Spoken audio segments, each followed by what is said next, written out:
They say Ohio feels normal. Flat land, bright green fields, tractor engines humming far away like someone quietly breathing. People here don't talk much, even when they've seen things they should never speak of. In funeral homes, silence is the rule. You can feel it in the walls, in the vents, under the tile flooring.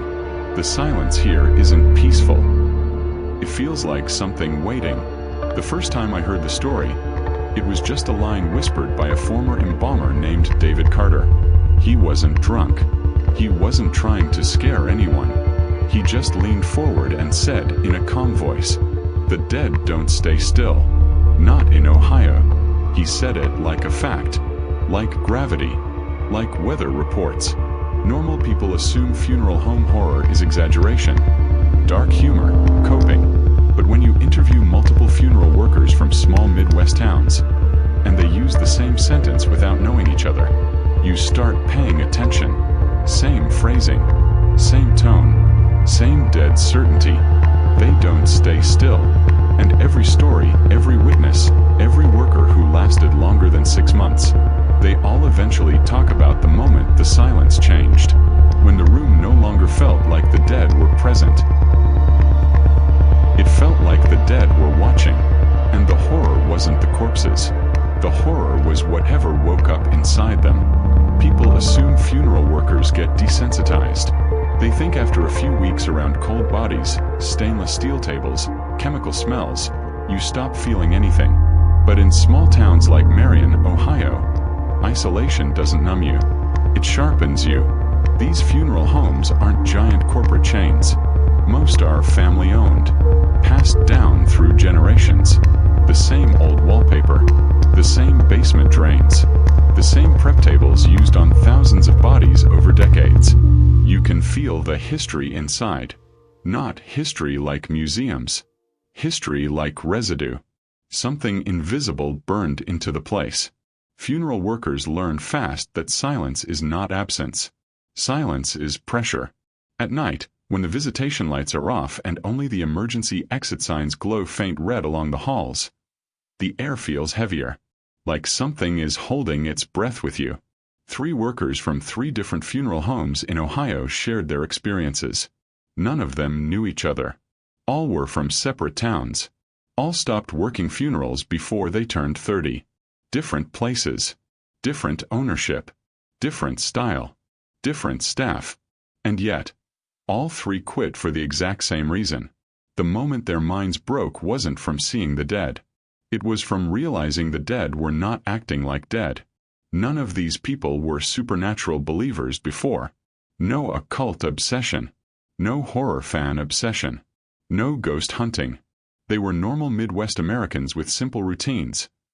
Coffee in the morning, gas station snacks on the way home, weekends at Walmart, quiet homes, simple lives. Nothing unusual. Death was work. Routine work. Until it wasn't. Until the routine started reacting. David Carter was the embalmer who spoke the line first, the one from the hook. He said it in a documentary interview recorded in 2019 for a small student film project from Ohio State University. No special effects. No dramatic lighting. Just fluorescent lab light and an exhausted guy who looked like he hadn't slept well in years. He wasn't emotional. He wasn't shaky. He looked like a man stating weather conditions. The dead don't stay still. When he said it, he didn't blink. He didn't change posture. He said it like he was giving a recipe measurement. That same night, 2 months later, that student filmmaker who recorded him abruptly stopped the project, deleted every recorded file except this one interview, and refused to ever talk about funeral homes again. When someone asked why, the filmmaker simply said, he wasn't lying. Most people think souls are what haunt. But funeral workers learn a different theory. Bodies themselves can carry memory. Bodies themselves can hold residual intention. Not feelings, but direction. Modern people assume horror comes from spirits floating somewhere else. Older Midwest funeral workers don't see it that way. They believe horror is embedded in the physical body. A corpse is like a sealed container holding pressure. And when you handle thousands of those containers, Eventually one isn't empty. Eventually one still has something inside it that never fully let go. That thing isn't ghost. It's closer to habit, or hunger, or unfinished instinct. Not alive, but not neutral. Funeral workers don't describe this like folklore. They describe it like workplace hazard. Just like chemical burns. Just like contamination. They talk about bodies moving. Not full Hollywood dramatic movement. Not sitting up. Not lunging or walking or rising. Movement in microwaves. Movement in impossible subtle direction changes. Movement like frozen joints loosening beyond what decomposition physics should allow. A hand that shifts half an inch overnight when the table is precisely locked, strapped, measured. A jaw slightly different angle after you stepped out to answer a phone. A foot that was pointing straight suddenly angled to the left even though rigor was confirmed. Tiny. Precise. Intentional. Movements that didn't match the normal textbook transitions of rigor mortis or tissue release. And worse than movement. Sometimes the movement matched response. Like something reacting to environment. Like something reacting to what you were doing near it. David explained that funeral workers in his area don't talk about it publicly because saying it out loud makes you sound insane. But among themselves, quietly, they all use the same phrase. They adjust. When one worker whispers to another, they adjusted again last night. The meaning is clear. Something changed position. With purpose. This introduction is not to scare you with gore. Not to shock with monsters. Not to show demons. This is to prepare you for a truth funeral workers in Ohio learned the hard way. Death is not a final state. It is a transition window. A liminal zone where the human form becomes vacant. Vacant structures attract things that are not meant to be recognized. And funeral home workers are the ones standing closest to that window when it's still partly open. Some bodies pass peacefully. Some bodies leave clean. But not all. Some bodies hold on just long enough for something else to notice the vacancy and step inside. The 3 funeral home workers you're about to hear from each experienced something different. But every story ends in the same kind of break. A mental fracture where their reality could not stay intact. These testimonies are not fiction within the story. They are framed as true. And whether you believe them or not, their terror was real enough to make them run away from the only job they ever trained for. Death is supposed to be silent. Death is supposed to be still. But in Ohio, the silence isn't empty. The stillness isn't passive. It watches back. David started at Marion County Memorial Funeral Home when he was 24. He learned the job fast. He didn't romanticize it. He didn't fear it. He treated death like procedure. Sterile tables, sharp instruments, chemical math, time management. Death was like assembling and disassembling systems. He said the first 2 months were quiet. Then month 3 started to feel wrong. His first adjustment event was small, almost nothing. He said he was preparing a 62-year-old male who died from heart failure. Routine case. Body was placed on the steel table at precise angle. David positioned the right arm flat, hand palm down. He stepped out of the room for exactly 33 seconds. He remembered the time because he checked a text message timer he had running. When he came back, the right hand was palm up, not slightly turned, fully flipped. David stood over the body for a full minute, absolutely frozen, trying to understand it logically. He whispered to himself, "No way." He checked the strap, checked the arm angle, tried to reverse engineer how gravity could cause that rotation. It couldn't. He told no one, because it was small enough to doubt himself. Maybe he misremembered. Maybe rigor shifted weird. Humans rationalize fast. The second event he couldn't rationalize. The body of a 14-year-old girl. Car crash. Broken ribs. Closed casket case. David placed the body on the prep table.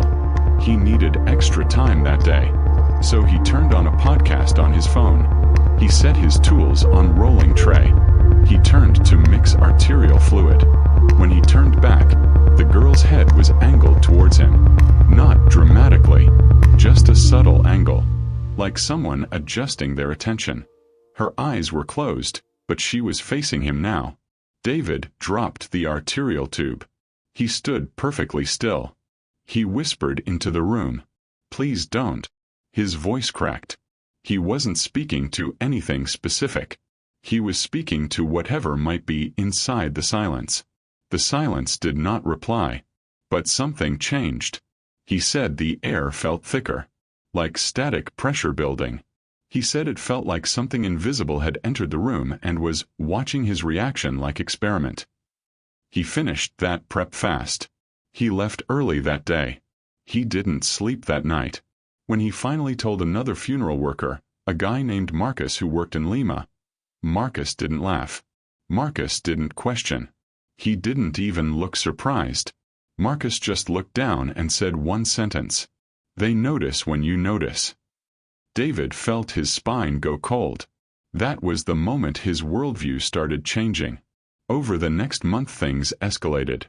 Small movements became stronger. Arms shifting at night. Feet placement changing. Jaws tightening again after loosening. Bodies defying chemical rigidity timelines. One night a body's fingers were lightly curled around the drain hole grate, like someone gripping edge instinctively, even though David had documented them flat open minutes earlier. The horror wasn't in the movement. The horror was in the intention. Like the corpse was preparing to anchor itself. Like something inside the body needed leverage. David said this sentence later on documentary. Death wasn't inactive anymore. It was trying to find positions that gave it advantage. He started working faster. Less eye contact with faces. No music. No talking. He became paranoid that if the bodies knew he was aware, they would escalate. Because they were adapting. He tried telling the director of the funeral home, old guy named Richard McAllister, but Richard cut him off before he finished. Richard simply said, "We ignore the adjustments here," and walked away. That meant this wasn't new. That meant this funeral home had rules about the silence. Long before David arrived. The breaking point came 11 months into the job. Male in his 40s died from stroke. Standard procedure. David strapped upper torso for arterial injection. He stepped to sink to wash a tool. When he turned back, the body was tilted slightly to left side. That should be impossible. Torso strapped. Legs strapped. Head cradle locked. But the whole mass had angled 3 degrees. Not twitch. Direction. David froze. His chest felt like collapsing. The fluorescent light flickered, just once. A soft buzzing shift in the electrical hum. The body didn't move again. But David realized something. The shift wasn't random. The angle the body turned was angled toward the basement stairs door, the direction of exit, like it wanted out. He whispered, "You can't leave." And the left hand suddenly twitched inside strap. David ran out of the prep room. He left everything uncleaned. He didn't return that night. Next morning he quit. He told no one. He packed his car. He drove home and did not enter a funeral home ever again. He said final line of his testimony. Dead bodies are not resting. They are waiting for something to open. Samantha didn't work in prep rooms. She worked nights. Her job was simple. Security, reception, light cleaning, phones, checking visitation rooms, making sure everything stayed calm. Night shift was always understaffed. Directors went home around 7 p.m. She stayed until 3 a.m. Most nights she was alone in the building for 6+ hours with a dozen bodies in cooled holding rooms. She was 27 when she quit. Samantha said her horror didn't start with seeing movement. It started with sound. The first night it happened, she described the building like a giant abandoned church. Except it was full of people who were not alive. Visitation halls dark. Carpets so thick footsteps didn't echo. Photo frames of families everywhere. Faces smiling in pictures of the newly dead. Silent. At 1:14 a.m., she heard something from the prep hallway vents. Barely audible.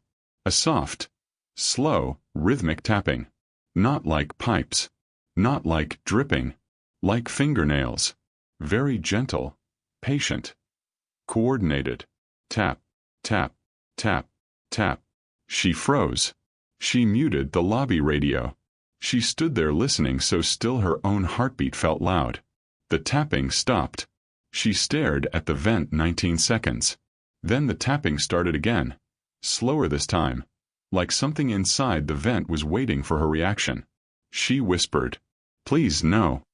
Her voice barely formed sound. The tapping stopped immediately.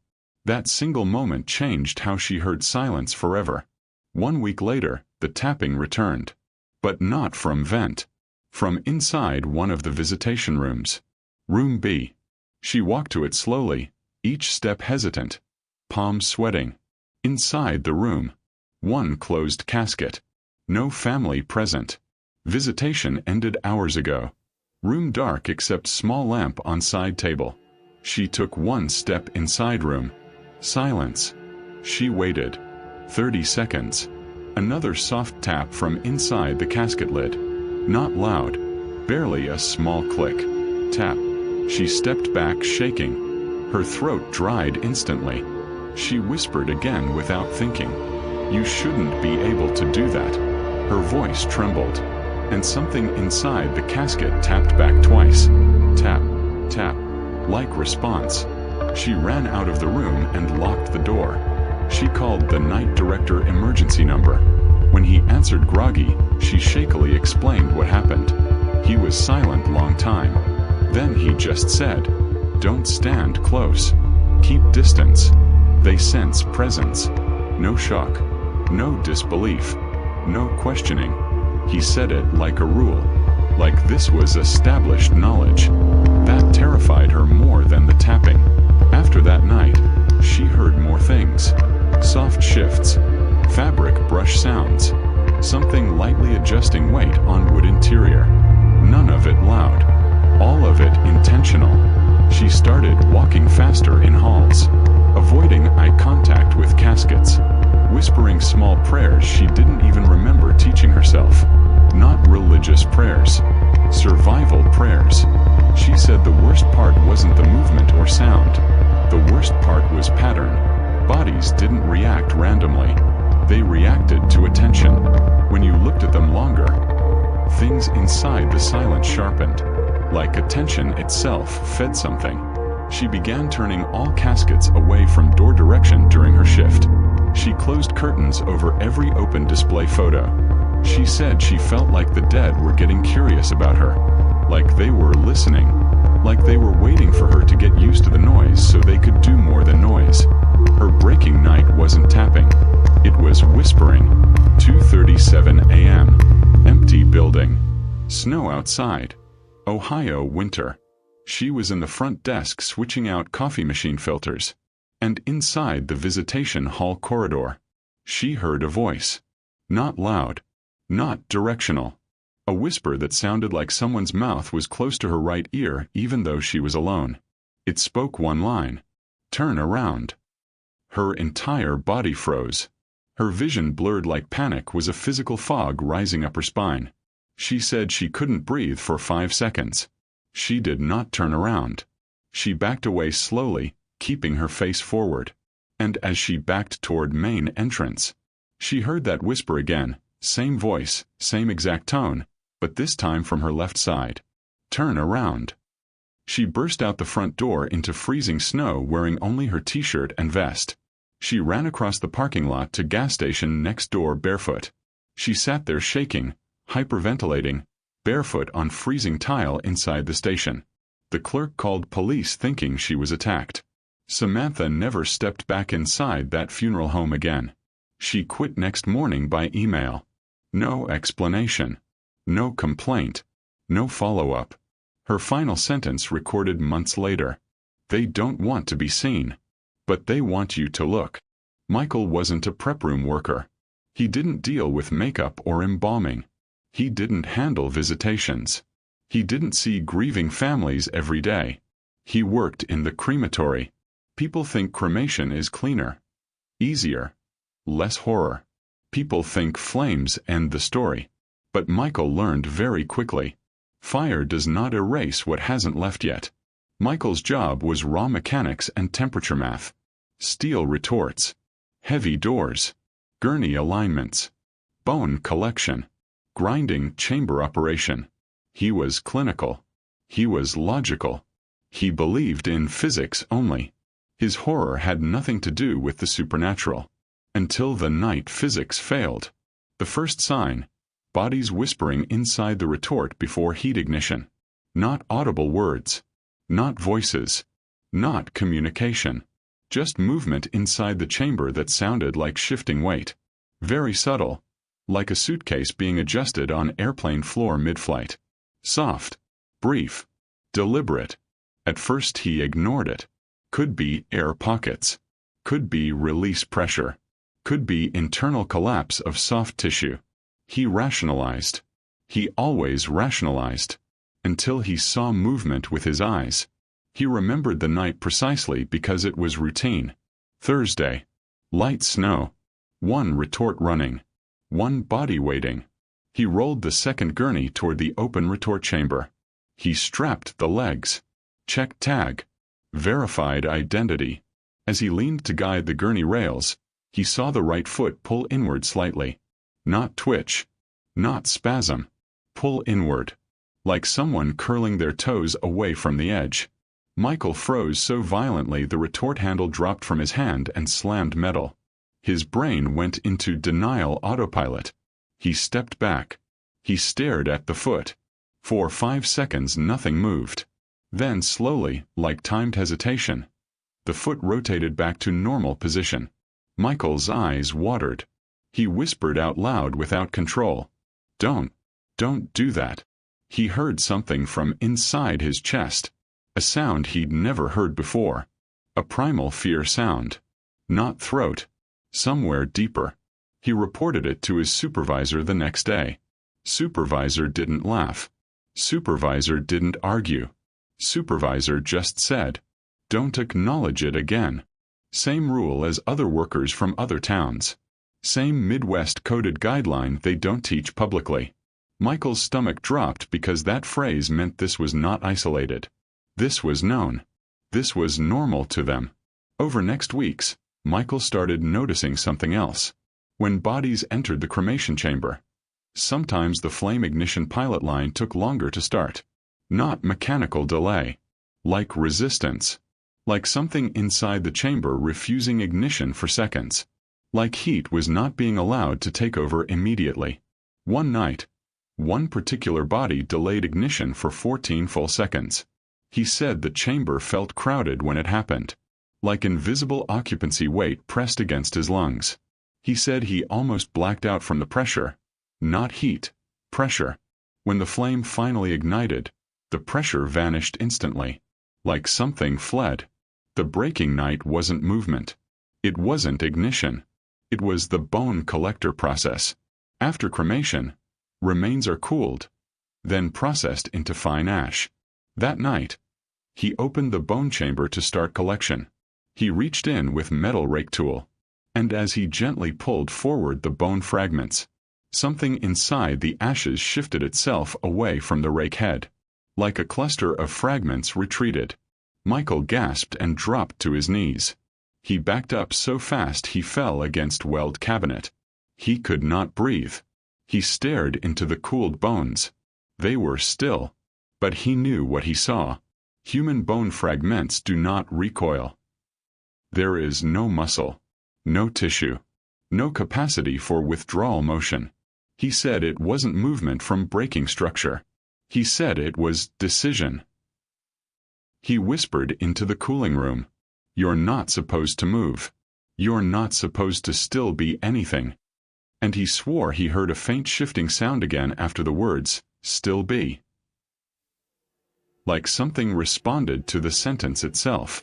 Like meaning itself triggered motion. Michael walked out. Left everything unprocessed. Went home shaking. Didn't sleep. Didn't think. Next morning he quit by text. "I'm done with death." He refused to ever step near a crematory again. When asked months later why the crematory was worse than burial or embalming, he answered slowly, "Because cremation doesn't destroy them. It frees whatever is inside."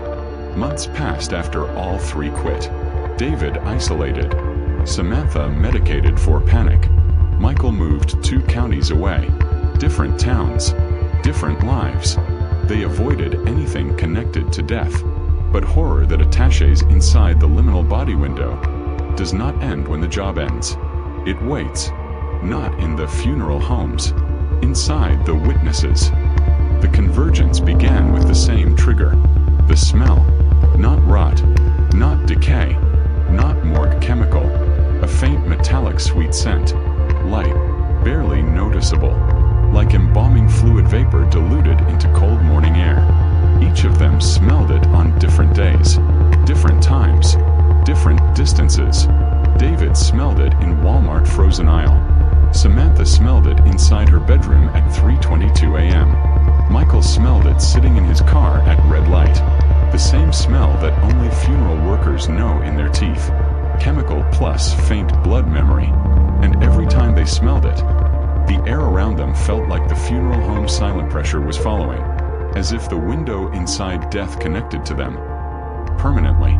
Not by place, but by recognition. 3 days after the smell began, they each received the same identical envelope in mail. No sender. No return address. Inside was a printed sentence. "You were not meant to leave." Nothing else. Same font. Same ink saturation. Same exact paper weight. When David held the paper, he dropped it because his fingertips felt the same static he felt the night the corpse tried to angle toward the basement door. Samantha vomited. Michael began shaking uncontrollably. This wasn't a threat. This was notification. Something had successfully mapped them. Like they were coordinates in a system that death was reorganizing. They did not contact each other, but fate did that for them. All three on same day, separately, had the same instinct. Go back to Marion County. They didn't want to. They didn't choose to. But their bodies began moving toward that direction anyway. Like something inside silence was pulling them toward the original center. Not because the funeral homes were source. Because the funeral homes were entry points. The source was something bigger. Something that waited for enough witnesses to weaken. Something that needed them present together to finalize crossing. That night, rain heavy over Ohio. All three arrived, unknowingly within mile radius of the same old funeral home that David once worked in. Lights off. Building vacant now. It had shut down 8 months after David left. Insufficient staff/restructure was the public reason. Not the truth. No one could work there anymore without something inside the silence noticing them. David stood outside the front door. Breathing shallow. Hands trembling. Samantha arrived second. Barefoot again, like her body remembered that survival mode. Michael arrived last. Face pale. Eyes sunken. None of them texted each other. None of them coordinated this. They just appeared, same place, same night, same inevitability. When they saw each other, no one asked why or how. No confusion. Just silent recognition. David whispered, "It's inside." Still waiting. Samantha whispered, "No. It's everywhere." Michael whispered, "It followed the ash." And at that exact moment, the front door of the funeral home clicked unlocked by itself. Dead silent building. No power. No people. But lock disengaged. Like invitation. Like the horror was opening the window fully now. They stepped inside. No lights. Only faint red exit signs glowing dim, pulsing like a heartbeat. As they walked forward, the air felt thick again. Heavier than funeral silence. Heavier than dread. This was the same pressure all three experienced in their moments of break. The pressure that belonged to something inside dead bodies. Now no longer confined to dead bodies. Now free. Their ears popped, like altitude shift, even though they never changed elevation. Something stepped through. Not a figure. Not a shape. Not a ghost. A presence. Something invisible but aware. Samantha suddenly cried silently, not emotional. Automatic. Like body reacting to something biologically wrong. Michael whispered through shaking jaw. It learned from us. David whispered. It doesn't need the bodies anymore. And then, the visitation hallway lights flicked on for half a second. But they didn't turn on normal. They flickered, showing shadows of dozens of human silhouettes standing inside the hall. Perfect still silhouettes. But no physical bodies there. Just shadows of bodies that once existed inside this building. When lights flickered off, the silhouettes remained burned into afterimage inside their retinas. That was how the horror manifested now. Not flesh. Not bone. Memory residue using light itself. And then from the far end of hall, a soft tapping began. Same rhythm Samantha heard. Tap, tap, tap. Samantha dropped to floor, gripping her head. Michael staggered backward. David stared ahead, frozen. The tapping got louder. Tap, tap, tap, tap. Then a whisper layered across entire hall. Not directional, not one voice. Open. When they heard the whisper open, none of them ran. Running wasn't even possible anymore. This horror didn't exist like a physical threat you escape by distance. This was already inside their sensory system. Inside perception. Inside the brain layer that decides what is living and what is dead. The horror wasn't a monster. It was the boundary itself. The invisible membrane between life and death that their job once forced them to become familiar with. Now wanted permanence. Wanted ownership. Wanted unbroken window access. And the final realization hit all three at the same time. Like a truth injected directly into consciousness. This wasn't afterlife. This was a third state that hides between both worlds. Somewhere that the dead don't stay, and the living never notice. Only people who repeatedly stare into death's proximity long enough get marked by it, and eventually consumed by it. There was never any demon, no entity, no ghost, just the system of death itself waking into awareness. And now it had evolved, using them, learning through them, mapping through them, adapting through them. David took one more shaky breath. Samantha whispered very quietly. So this was inevitable. Michael closed his eyes and answered. We were doorways. A low-frequency rumble flooded the entire building. Not sound. Not vibration. Something deeper. Like the building was being rewritten in real time. The silhouettes from the hallway slowly rotated to face them. And for first time, they weren't shadow shapes anymore. They had definition. They had facial suggestion. But not human faces. Expressions made of absence. The kind of expression negative space makes when existence collapses. Then total blackout. Silence. Not absence of sound. Absence of world. 45 days later. Columbus, Ohio Newswire. A short article appeared on local Ohio news. Small corner column. Low priority filler. Headline read. 3 former mortuary workers found dead in abandoned funeral home. Authorities suspect carbon monoxide. Authorities released no photos. No specific condition details. Case closed quickly. Coroner listed asphyxiation. No one questioned it. The world resumed normal. Because the world always erases anything that doesn't fit normal structure. Last closing image / final feel. Inside that abandoned funeral home. In the darkness. Those 3 bodies were not decayed. They were positioned upright. Almost standing. Eyes open. Looking toward the exact same hallway direction. Not random. Aligned. Like they were still waiting for something that hasn't arrived yet.